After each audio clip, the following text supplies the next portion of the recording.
Hi everyone, and we do appreciate you braving the weather. It seems that whenever we have a program involving Lillian Hellman in any way at all, there's rain, there's storms, there's tornadoes. I don't know if it's Lillian's revenge or that of her Demopolis family. But I grew up in Demopolis, where the ancestors and relatives of playwright Lillian Hellman lived for almost 150 years. Hellman's great-grandfather, Isaac Marx, was the town's first Jewish settler, immigrating from Germany to Demopolis in the 1840s. Isaac built a banking and business dynasty in Demopolis that his family expanded far beyond our West Alabama town. Lillian Hellman's last relative to live in Demopolis was her Aunt Rosalie Marks, who died in the late 1970s. When my fifth grade teacher, Martha Turner, moved from Sylacauga to Demopolis in the 60s, she was invited to join the book club of the very proper Mrs. Marks. Martha was euphoric after reading Hellman's 1969 memoir, An Unfinished Woman, which opens with a reference to Demopolis, and to Julia Newhouse, Lillian Hellman's mother of Demopolis. At a meeting of the book club, Martha enthusiastically bounded up to Ms. Marks and exclaimed her delight that Lillian had written a best-selling book that talked about Demopolis. Mrs. Marks did not share Martha's enthusiasm for either the book or for her niece. The imperious aunt raised a white-gloved hand to silence Martha and emphatically said, "We do not talk about her." Lillian Hellman's Demopolis family knew that her dramatic masterpiece, The Little Foxes, was all about them. They did not like being depicted as a scheming and greedy Alabama banking family, either in The Little Foxes or a second play entitled Another Part of the Forest. And the townspeople of Demopolis knew painfully well of the anger that the Marxes harbored for their relative Lillian. When the Tuscaloosa Community Players produced The Little Foxes in the 1970s before the death of Rosalie Marks, the director of the play called the Demopolis Chamber of Commerce to ask if they could bring the production to town. The offer was swiftly denied. Finally, in 2007, the time had come for Demopolis to honor its most famous relative, Lillian Hellman, and to celebrate our connections to two great American plays. With the festival, we publicly announced our association with Lillian Hellman to the world. We were untethered, and we were very fortunate that her biographer, Deborah Martinson, joined us for the occasion. During the course of the festival weekend, Deb and I discussed other strong Southern women besides Lillian Hellman who had Alabama ties. That led us to Virginia Durr and to today, when I have the honor to introduce my friend Deborah Martinson as she is preparing her new book entitled Virginia Durr, Southern Radical Come Hell or High Water. Because they were uncompromising, Hellman and Durr became unforgettable women, and they are lucky to be the subjects of a writer whom I know to be exhaustive and definitive with her research. Deborah is the professor of English writing at Occidental College in Los Angeles. Her NPR interviews and publications about Lillian Hellman, Norman Mailer, Tennessee Williams, Langston Hughes, Virginia Woolf, and other writers are far too numerous for me to mention. She has appeared for talks about Hellman with stage productions of Toys in the Attic in New York, and with the Little Foxes at the Pasadena Playhouse in her native California. Deborah Martinson herself is an uncompromising biographer who always seems to develop an affection for her subjects, but never at the cost of objectivity. Deborah works tirelessly and fearlessly to write and to reveal the truth. It is my pleasure to introduce you to our guest speaker today, Deborah Martinson.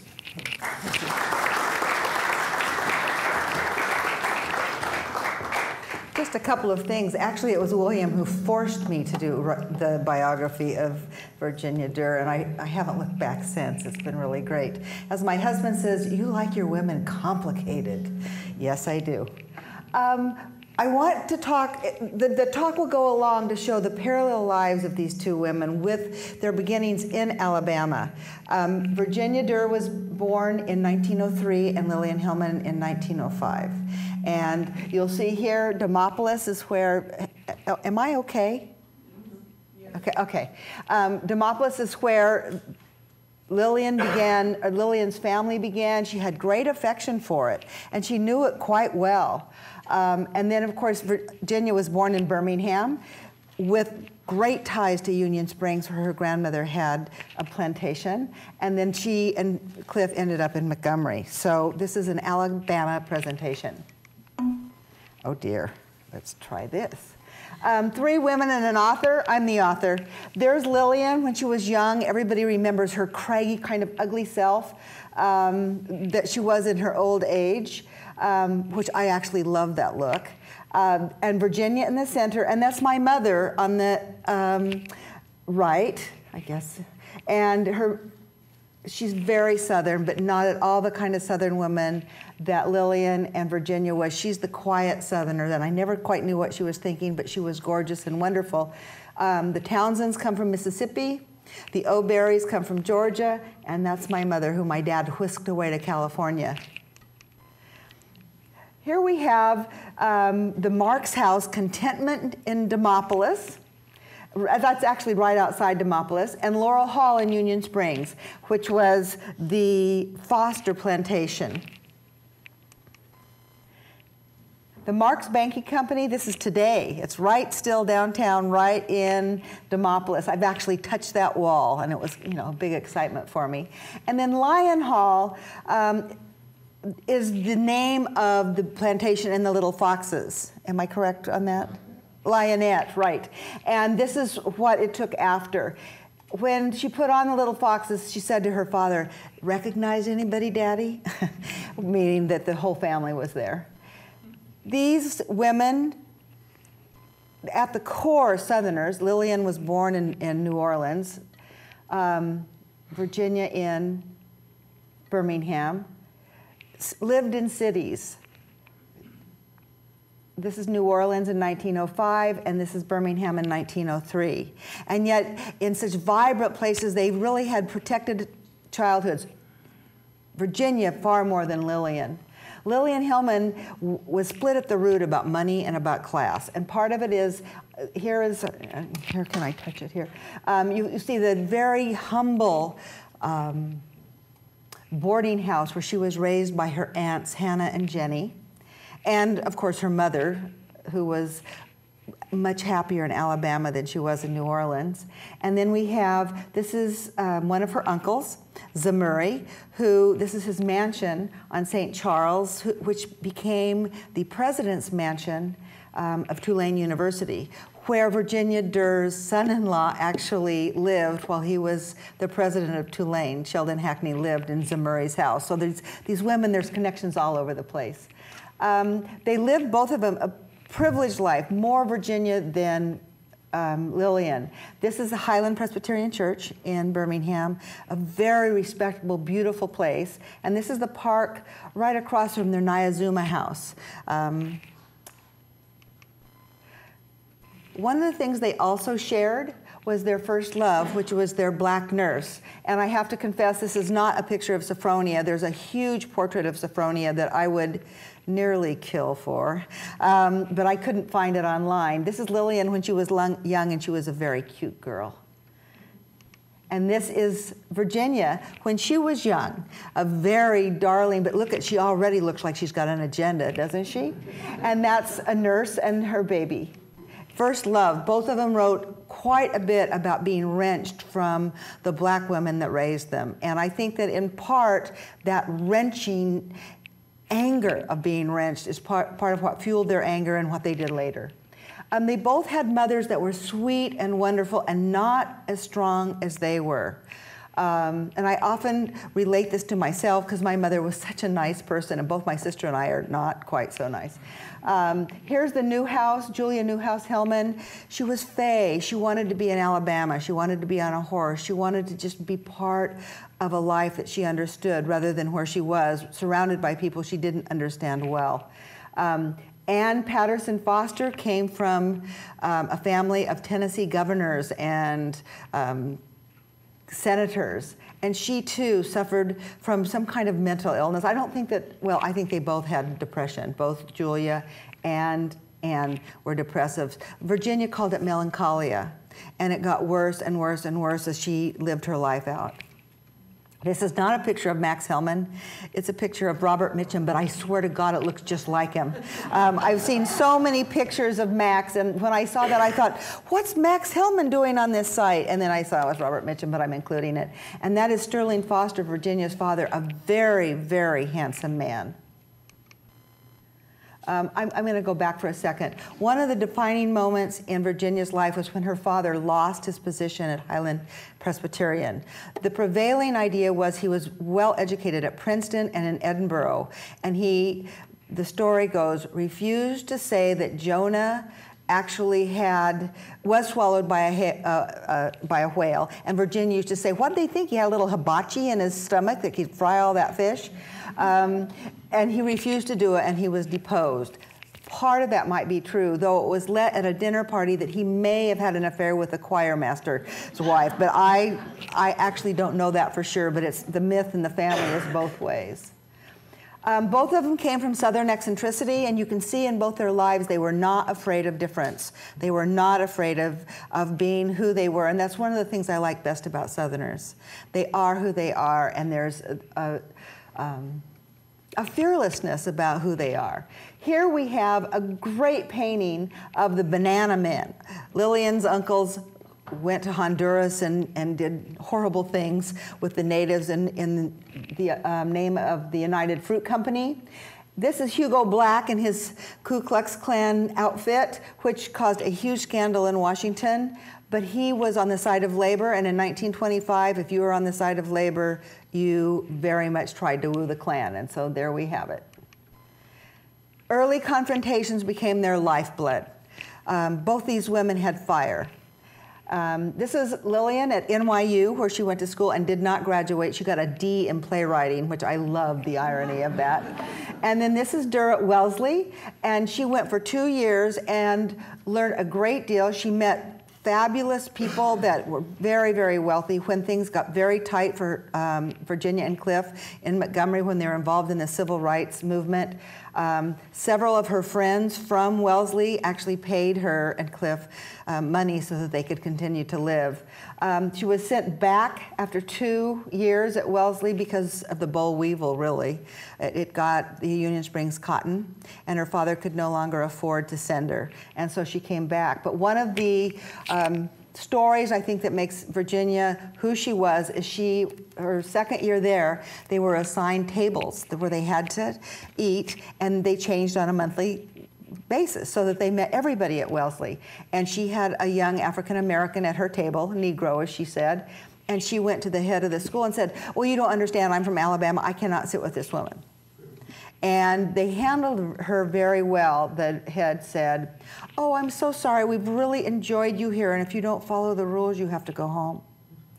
And all of a sudden, she said she realized that rules made a difference, that she had a choice. She could follow the rules at Wellesley and hope her father never found out, or she could go home, and she chose to follow the rules at Wellesley. And she was very, very bright, so she learned also to trust her intellect. Here we have, now I'm going to go a little bit back on Lillian for a bit before I bring their lives together again. Lillian got married to Arthur Kober. She's in New York at this time. She moved from New Orleans at age 6, and from age 6 to 16 spent 6 months in New Orleans and Alabama, and 6 months in New York. And you can imagine what a clash of cultures that was in this bright, determined, mouthy young woman.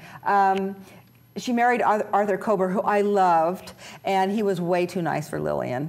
And she actually was the matron of honor at his second wedding and his child. So you can see it's very odd. She began a Hollywood adventure with Arthur. That's William Wyler, who she wrote several films with. And she was famous in Hollywood. She was 3 Oscar nominations. She was an excellent screenwriter. But she also met Dashiell Hammett there, and so went the way of Arthur Kober. Hammett is a fabulous figure, The Maltese Falcon, The Thin Man, all sorts of films. But he was also a rake. He was one of those drunks that's hard to live with because he'll be completely, as he says, on the wagon for 9 months, and then he goes on a tear. And she couldn't control him, but she loved him, and they were on and off together for 30 years. Here's my theory. Because he was such a rake and such a determined character who lived by his own code, he allowed he allowed Lillian to do the same. His aberrations gave her the choices to do with her life as she chose, and she did.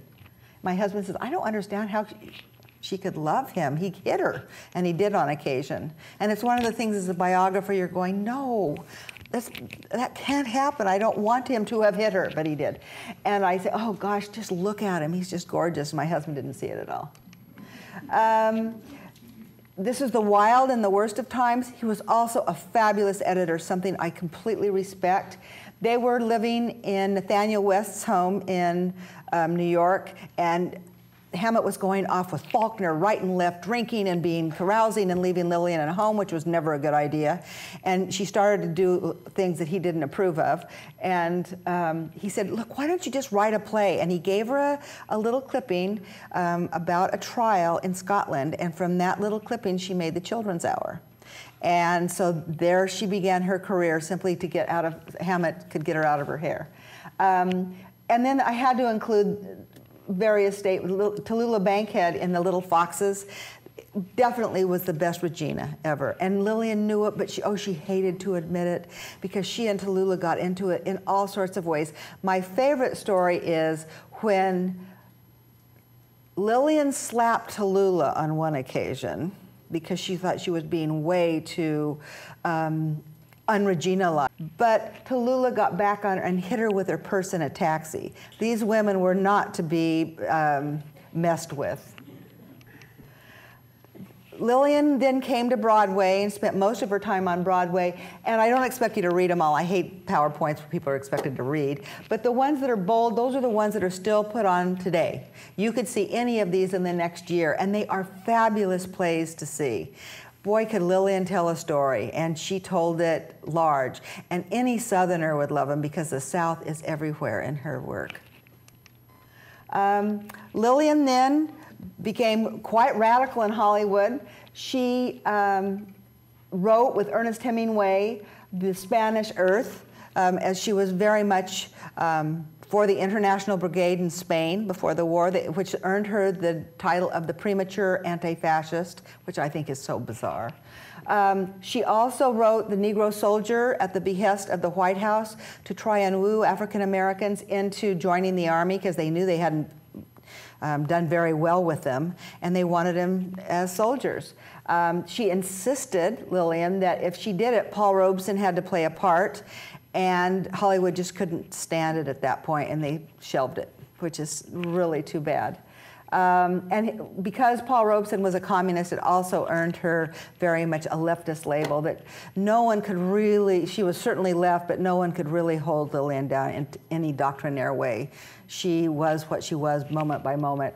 She also worked, this is Dorothy Parker, one of her very best friends. They began this Screenwriters Guild, which is still a huge powerhouse in California.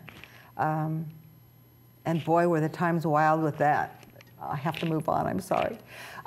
Then she was asked by Harry Hopkins of FDR's New Deal to go to Russia in 1940, I want to say 4, as a cultural exchange. She went and loved it and fell in love head over heels with John Melby, who was a Foreign Service officer. And she was so in love, and one of the best reads you'll ever read, if I have to say so, is the Cold War romance of Lillian Hellman and John Melby. It is such a good read. And as my student said when I showed him this slide, well, he doesn't look that hot. Well, he doesn't, but he was. And they had a very torrid romance. And she loved him. But she still had Dashiell at home, who was in the Aleutian Islands at that time as a soldier. An interesting story about that is Dashiell had all his teeth removed because they would not take him as a soldier because he had bad teeth. So he had them all removed and got false teeth so that he could go and be a soldier. So she was still madly in love with Dashiell. He was her life, but she was really in love with John Melby. She finally decided that when he was sent to China as a Foreign Service officer, she had to be Lillian Hellman. She could not be Lillian Melby. But they loved each other for the rest of their lives. I think it's touching.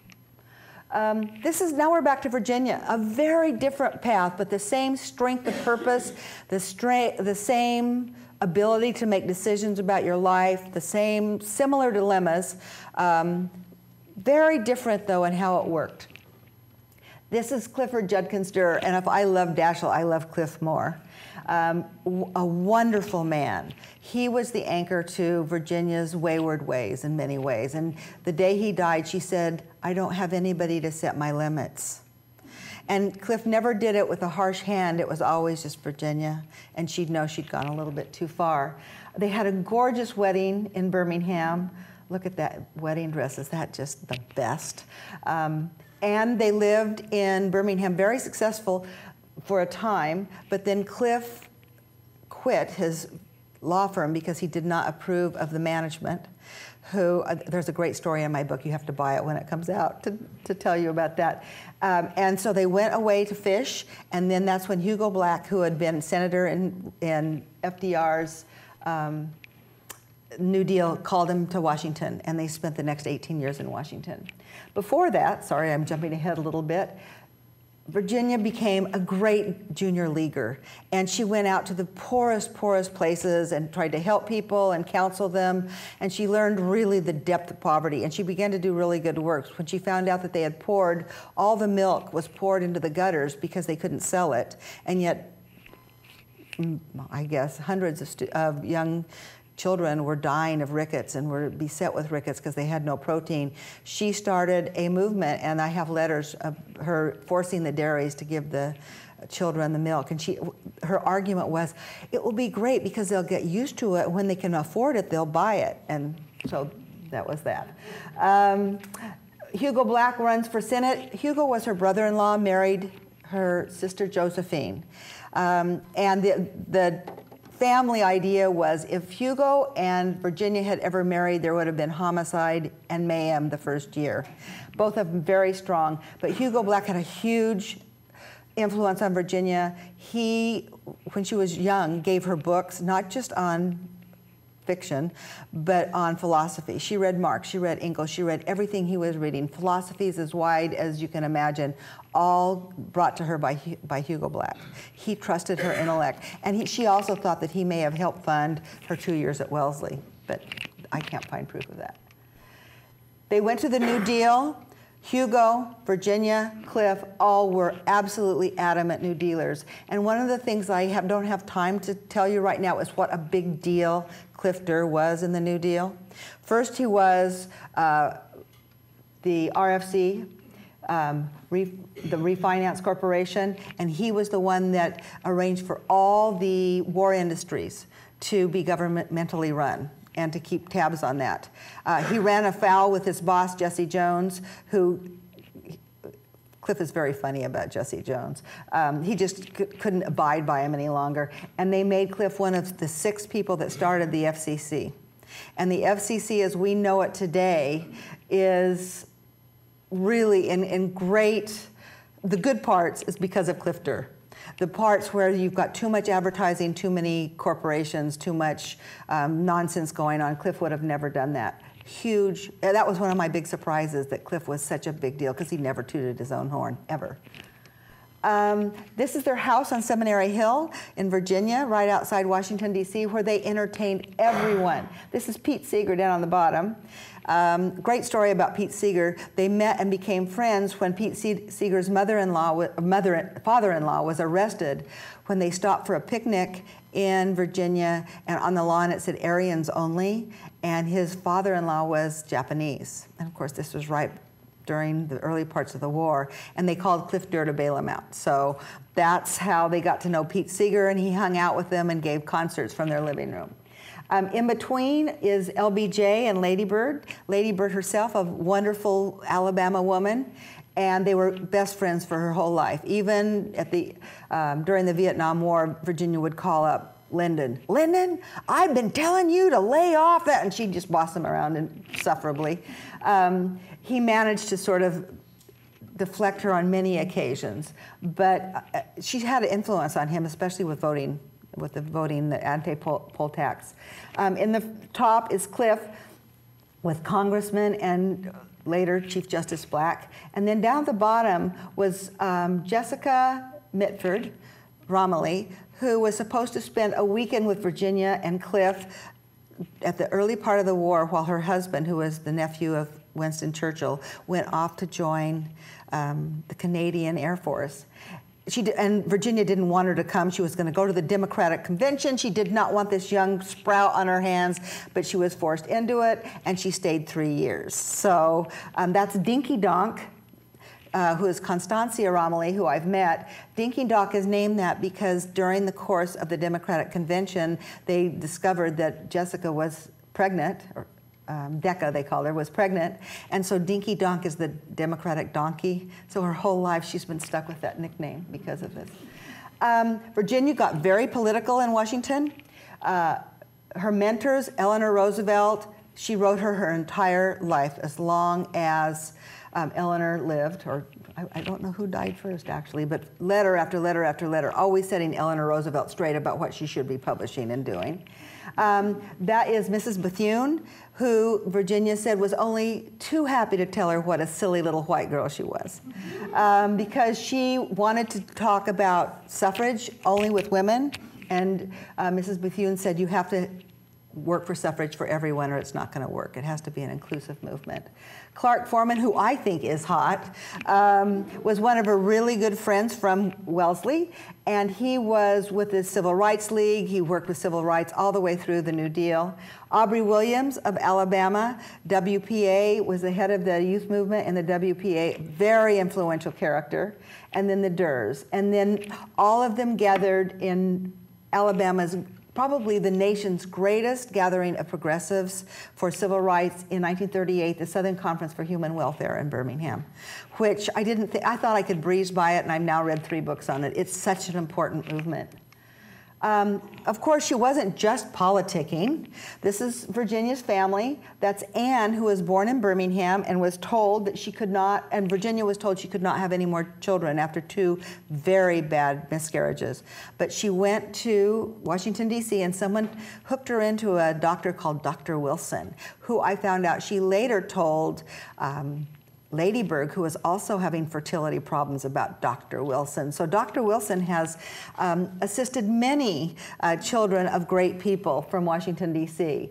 So Virginia realized that she could have more children and had Cliffy, who's there, Clifford Durr Jr., and then Lucy Durr Hackney. And then there's Tilla Durr, who is Virginia Foster Durr II. And then we have Lula, who was born, I think, when Virginia was 46, the big surprise. Cliffy died in 1938 of a misdiagnosed appendicitis, and it was a terrible, terrible blow that had lasting repercussions on the family and on their lives. Certainly, Cliff Sr. grieved his whole life, and so did Virginia. I have to say one thing about writing a book on Virginia. There are so many Lucys, and so many Virginias, and so many Lulas. It just, how do you do that? You know, I've got 3 different Lucys in 2 sentences, and I have to designate. It's been, couldn't you have named them something else? But I guess that's a great Southern tradition. And this is a wonderful picture, my favorite picture of all, I think. And they called Cliff Daddy. This is in the middle of the war. There's Lucy Durr, Dinky Donk of Decca fame, still living there, Tilla, and this is Hiroshi Yamasaki.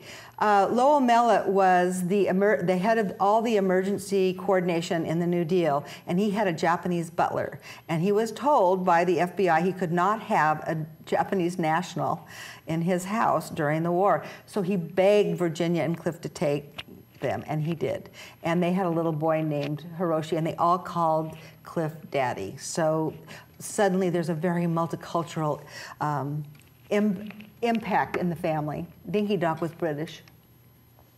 1948 was a big year for the Durrs. Virginia ran for Senate, and I think that is huge. One of 2 women at that point to run, and she was proud. She got more votes than Henry Wallace, who was the presidential candidate for the third party progressives that Virginia ran for.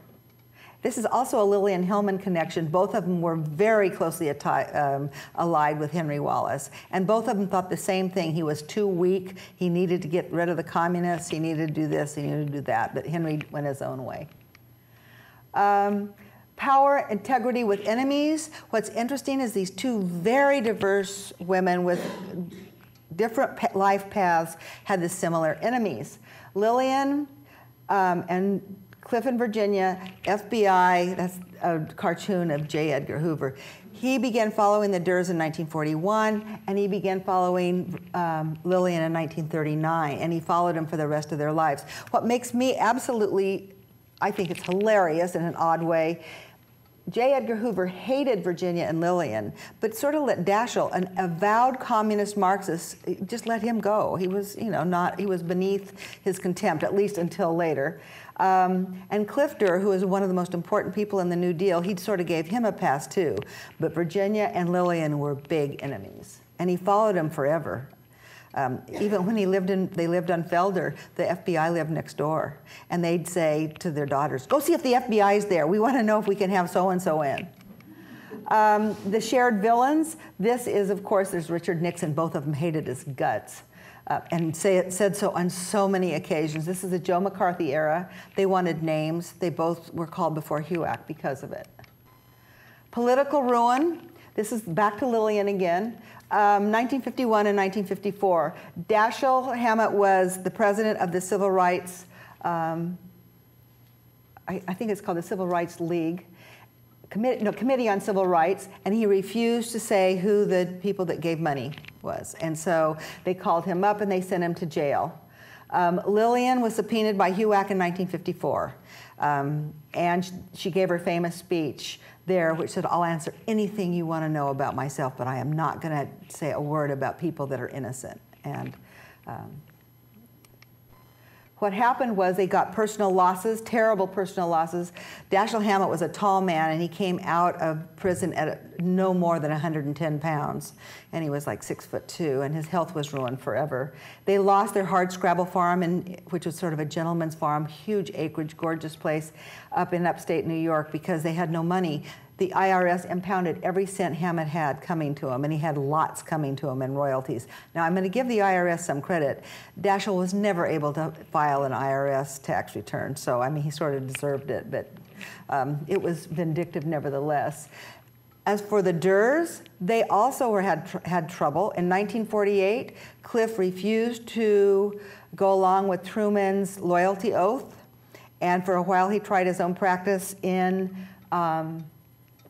Washington, D.C., and he defended many famous people that were caught up in the security push, earning himself kind of a bad reputation. Finally, they had no money and they had to leave. So he got a job with the Farmers Union Insurance Corporation in Denver, and they went to Denver. Virginia hated it. That goddamn dump is what Virginia calls Denver for the rest of her life. That was it. I hope nobody hears from Denver. What happened also is that Cliff asked Virginia to lay low. She'd been very, very outspoken, had been involved in all sorts of committees and all sorts of civil rights and anti-votes or anti-poll tax. And he said, "Could you just lay low for a while. He had a bad back. He had an operation 3 months into Denver. He was flat on his back for another 3. It was just a nightmare. And Virginia tried. She really tried to just be what she knew a good Southern woman should be for her man. But she signed a petition against the Korean War, and the Denver Post published on the front page, "Wife of General Counsel of Farmers Union Insurance Corporation signs red petition." And so, and it was just a nightmare. She's opening her newspaper and there it is. She tries to call Cliff. They will not let her talk to Cliff. In the meantime, Cliff is being fired.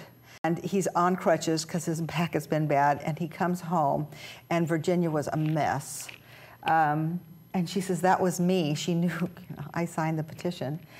And Cliff said, they said that it all would be well if Cliff would sign, if Cliff would get Virginia to sign a retraction that said, I'm just a little woman who doesn't know what she's doing and I didn't understand what I was doing. I just signed my name and please forgive me. I'll never do such a thing again. And before Virginia even said, I can't do it, Cliff said, you will not sign something like that. And so now they're out of money. They're in Denver. They had to come back home. Now, Cliff loved coming back home. He loved the South. He loved Montgomery. He says, it may be a briar patch, but it's my briar patch. Virginia wasn't as keen, partly because she got to live with her mother-in-law and her mother, her aunts, little auntie and big auntie, and the mother-in-law. And I think this was the place I realized I was going to write the book. I'd been through all this political travail and all of a sudden, and I thought, she had to go home with 4 kids and live with her mother-in-law. I mean, that is hard, hard, hard. In typical fashion, though, the Durrs were wonderful people. They welcomed her, but they let her know she wasn't quite as good as Cliff. Which, in my family, I can see how easily that's done. You just have a little slide here, a little, a little undercurrent there. And plus, it was the cradle of the Confederacy. Virginia had grown very much beyond the strict segregationist views she had when she was a child and a young woman. But again, she promised Cliff, I will do my best. I will do my best. And she did her best. She did a good job, I have to say. She kept her mouth shut more than I think I would be able to. Of course, I'm from California. The Durrs Big Losses. So she kept her mouth shut. Cliff opened a practice, was doing quite well here in Montgomery, until 1954, when the Brown versus Board of Education Act was about to be signed. And who is one of the justices? Her brother-in-law, Hugo Black. And Senator Eastland from Mississippi decided if they could get Virginia as a communist, then they could say that she influenced Hugo Black in a bad way, and therefore they could get him off the court, and then it wouldn't be signed. It didn't work, but I have to tell you this story. It was the highest drama you've ever heard, even by Southern standards. They go to New Orleans. Some woman pays for them to stay in this magnificent hotel. They go with Aubrey Williams. They go with Miles, God, what's his last name? I'm having of the Highlander School, Horton. They go with Miles Horton. Virginia did not want Cliff to go. He was going as Aubrey Williams' attorney, but then she was subpoenaed herself. They go, and they have an informer, 2 paid FBI informers, who got on the stand and said outlandish things about Virginia. She had suborned Eleanor Roosevelt, and the 2 of them had a spy ring in the White House. Oh, it was just outlandish and crazy. And this is what Virginia did. And I love this story. At first I thought it had to be apocryphal, but it's not.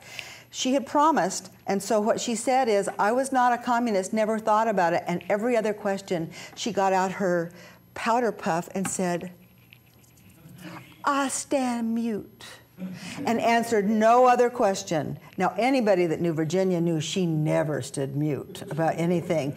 A big talker right from the start, but she stood mute that whole thing. So they never could get her on anything, and they couldn't get Hugo Black on anything. In the meantime, Aubrey Williams challenged the Crouch, who was the paid informant, to a duel in the hall. It was high drama.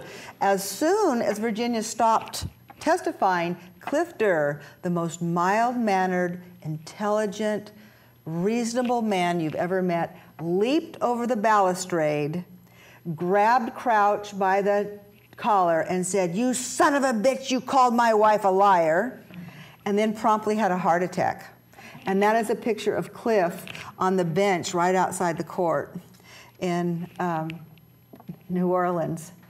And he had to stay for 4 more weeks in New Orleans to recover. He did recover, and the Brown versus Board of Education Act was signed despite all the drama. What happened, though, is this blew Virginia's cover. Let me see if I can get this. Lillian, after her 1954 HUAC, clipped her wings. She didn't have much to say for another 10 years, 9 years. She wrote a few plays that weren't very successful. Well, actually, they were more successful than you think, but they were adaptations. She, Dashiell Hammett died in 1961. She just clipped her wings. It killed her to be before the Congressional Committee, even though she did so well. Virginia broke her silence. You take Virginia before this and you find out that you're not going to, she said, everybody now knows. Everything I've ever said or done has been before the national audience. So she just came out, she began integrated prayer meetings, or she made them more public, I should say. And she made new allies. And she lost many friends that they could put up with Virginia for a while. The 1938 SHW here in Birmingham caused her problems, but she now came out. One of her really good friends was E.D. Nixon, and he and Cliff did all sorts of civil rights kind of talking, and he made friends with the Durrs. And he introduced them to Rosa Parks, who was a seamstress for the Durrs and actually was the one that did the alterations on Lucy's wedding dress. And then there's Miles Horton.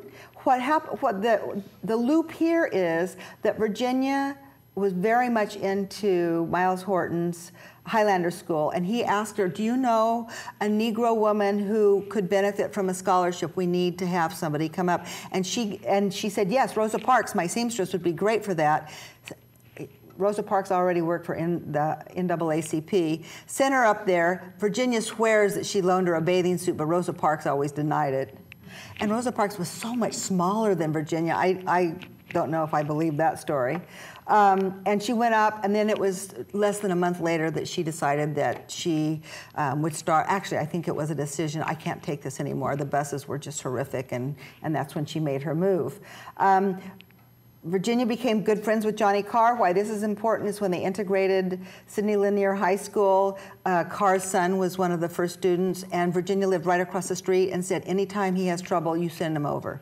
So she began that kind of thing, just support. Reverend Bob Gratz, who talked 2 years ago in the Durr lecture series, I swear, and I took him out to dinner, and I felt like I had met a rock star. You know, he's so big in the movement. But what I liked even better was when he said to me, when Jeannie, his wife, sat down next to me, and he says, I said, "Oh, you knew Virginia?" She says, "You know she was bossy, don't you?" And I figured she was. And then that's Joanne Robinson, who had such a big part of the Montgomery bus boycott. When Virginia got back from New Orleans, she sent Virginia a telegram that said, "I don't know anything about you, but any enemy of Eastland is a friend of mine. Come see me." So that's how they met. All hell breaks loose in the Montgomery bus boycott. I know you all know that the Durrs were called to, is it 5 minutes? Okay. That the Durrs were called to help get Rosa out because there was not a black lawyer in town at that time. Only Fred Gray was out of town. Just plain grit. One time when I was whining about walking about 4 blocks to the archives, I thought, good heavens, those people walked for a year and a half and you're worried about 3 blocks? And it kind of brought me up short about my own sense of well-being.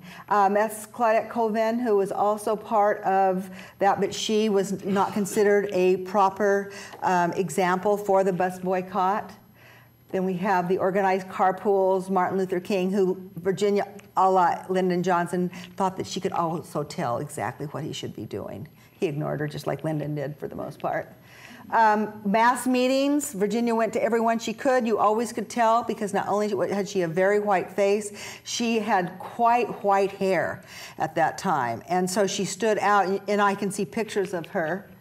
Powerful pull in Montgomery. There's Cliff Durr, the power behind the scenes in so many ways. And of course, you all know Judge Frank Johnson, who was the one that signed the integration of the buses. Fred Gray, still a powerhouse. Martin Luther King Jr. And then the Freedom Rides, which Virginia viewed when they came into Montgomery, as she was in the office, at which their law office right above the Greyhound bus station. One of my favorite stories is that Decca borrowed the Durr Buick to go into all this thing during the Freedom Rides, and the only car that was damaged and burned was the Durrs, completely torched. And from Birmingham to Montgomery, we have Bull Connor, who Virginia always called a big bully. The Children's Crusade.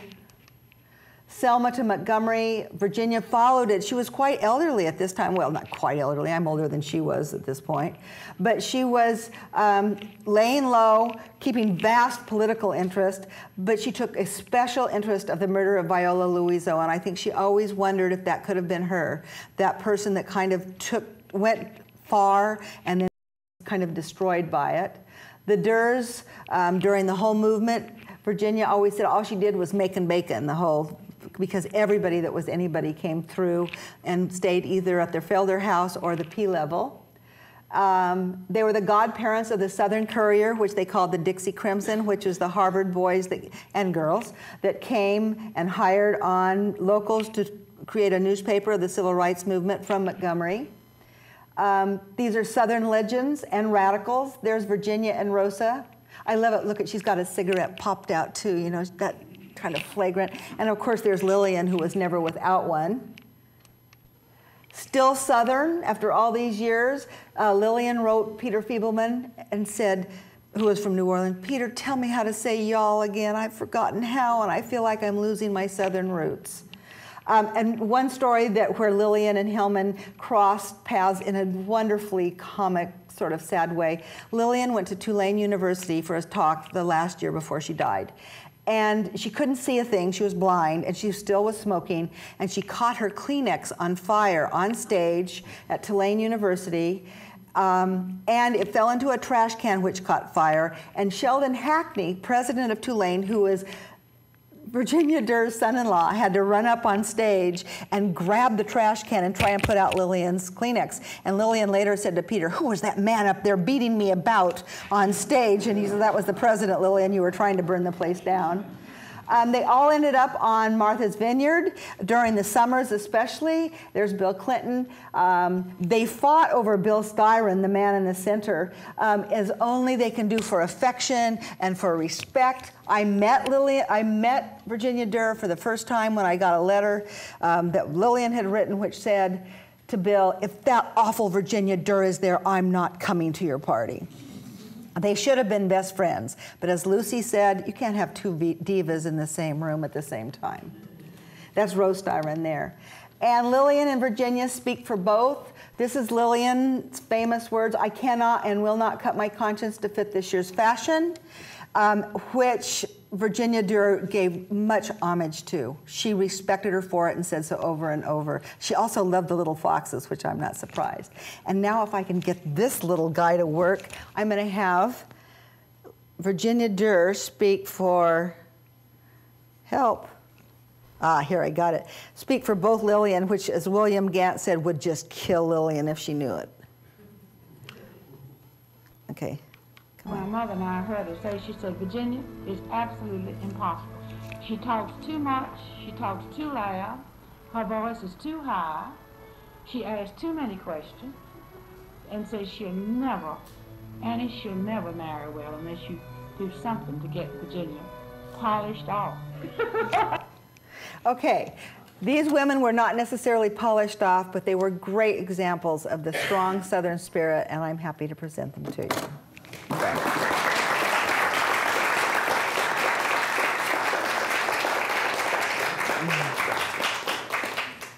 We have time for a few questions. If you have a question, raise your hand. I will give the microphone to you and speak directly into the microphone, please. Questions? There's one in the back. Just a moment. Didn't Virginia Durr testify? Didn't Virginia Durr? Didn't Virginia Durr say to Senator Eastland, "I'm not going to talk to anyone who's as common as pig tracks"? She later said to everybody else that she would never talk to anybody as common as pig tracks. But she didn't actually tell him that because she'd been warned, do not say anything. So that's why she said, I stand mute. I stand mute. It must have killed her. But it worked. So you have to give her credit for that. Oh, she said terrible things about Eastland. I've got all sorts of juicy bits in the book.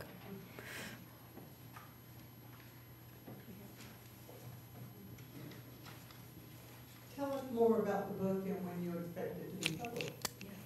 I'm hoping 2014 because that is the 50-year anniversary of the Civil Rights Act, and I think that that would be a fitting thing. Virginia, above all, cared about voting rights for all. And if there's anything else that Civil Rights Act did, it made sure that voting rights for all was granted. And I've been worried about the taking away of voting rights in the last couple of elections. I've got 2 parts left to write, so you know what my summer is going to be like. And I'll just tell you, it's going to be a book very much along the same lines as Hellman's, in that I start from cradle to grave, and I've been told by publishers, you know, you don't have to start with the cradle to grave, but for me, I always have to start at the beginning, and that's what I'm doing. And Virginia is a great person to write about because she's got fabulous talk. She says really interesting things. Sometimes she's inappropriate, but she's always honest. At least she thinks she's being honest. Her kids sometimes roll their eyes about them. One interesting part is after doing the Hellman book, I said I would never write about anyone again, or anyone that was alive, or had children that were alive. And here Virginia is not alive, but she's got 4 daughters. And all of them had completely different things to say about their mother. You would have thought it was a different person entirely. But Anne was 20 years older than Lula, and their lives changed so much along the way that Virginia was quite different. Cliff is another shining star in the book. I fell in love with Cliff Durr. He's absolutely fantastic. There's lots of shining stars. And there's some people I didn't like very well that show up too. I had a couple small questions. One is Virginia's autobiography, Outside the Magic Circle. Yes. How helpful was that to you? And then my other small question is, where are the 2 ladies buried? Okay, how helpful? You have no idea how helpful it was, especially the early part, because there's not that many records. Even photos are hard to find. They don't have digital where they take, constant taking of photos. But she also wrote some other things that I was able to add to. A couple articles about her early life, about her teen years. I did interviews with people. But I actually wrote 2 days ago a little note in the book that said, I cannot tell you how Bernard Hollinger's edition of Outside the Magic Circle has been so helpful to me. And I felt sort of bad. It was like, am I just recycling? But then, no, I'm not just recycling. I dig up anything I can. That's my favorite part of writing. Virginia, I'm not sure where Virginia's buried because I'm not there yet. I told you I had 2 more parts. Does anybody here know? I assume Montgomery. Yeah, she's buried in Greenwood Cemetery in Montgomery. Thank you. A few yards from Reuben Call. Is that right? Yes. Okay, great. One of these days I'm going to have to go out there. Virginia is buried on, or excuse me, Lillian is buried on Martha's Vineyard. And she even wangled that from a friend when she knew she was dying. She wangled that. So, and whenever I go, when I've been to Martha's Vineyard, where Lucy and Sheldon live, and I've seen the grave, there's always homages because the thing that Virginia has that Lillian also has, they told the truth as they saw it. Maybe not the whole truth, Maybe not your truth, but they said it like they saw it, and I admire that. We have time for one more question. Rocky? Yes, I was wondering, you mentioned the two divas in the same room. Did they ever actually get together and spend any time together? I don't think so.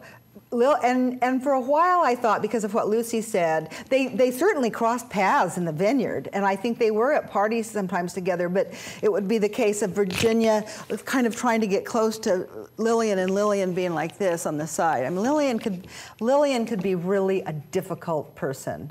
And I now know that Virginia was much more generous about Lillian than Lillian was about Virginia. They should have been best friends. They had the same philosophies, the same very similar backgrounds in some ways, but Virginia had many good things to say about Lillian. Lillian was not as happy. But one of my interviews, the woman said, if you've ever got Lillian having trouble with someone, look for the man. So when I saw this, I thought, what man could it have possibly been? I mean, she was like 79 years old, and well, the man was Bill Styron, the author, who loved Virginia Durr, just loved her. Well, Lillian never liked a man to love any of the men she thought were her men. Even though she was playing Scrabble with Rose Styron every single day, she still saw Bill as her own.